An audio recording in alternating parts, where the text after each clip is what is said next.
Cibitari nene ya MERU ni amukirite mashini ya uthimi nyimba muthemba jwa prostate kumakiri kambuni ya ASTRAZENEKA bagwatanirite na thirikari nene. Iji niyo cibitari inya kwamukira mashini iji iregatethia kaunti ya MERU gukabanira na murimo jwa nyimba. Muthuri Muriuki gatumenyithia.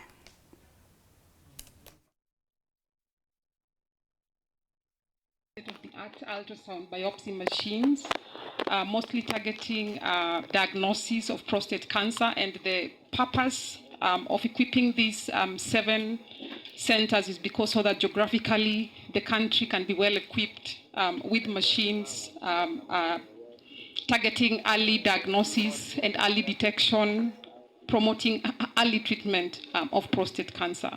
So MERU becomes the 4th center of excellence that gets this beautiful ultrasound biopsy machine, and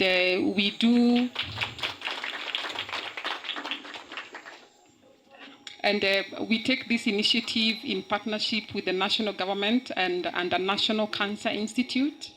And also we are working closely with Kenya Association of Urological Surgeons. And this is mainly because there have been incidences mostly where prostate cancer is diagnosed late.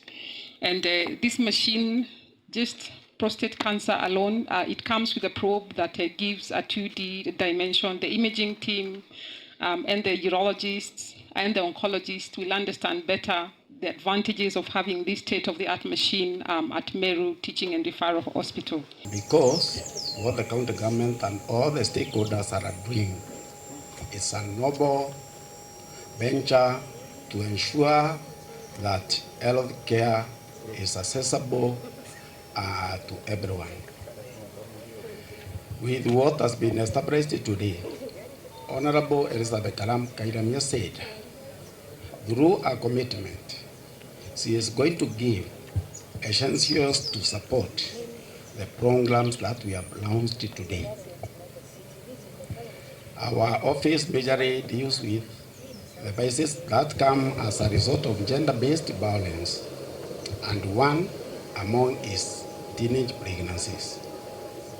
So through our programs, as much as we support the programs through the essentials, we call upon also everybody to ensure that girls who are dropping out of school because of teenage pregnancies, through civic education, we are able to get them back to the school system. Besides that, we have triple threat. That is in MERU County. We know the drug and substance abuse, the gender-based violence, and also HIV is on the rise. As we support the program,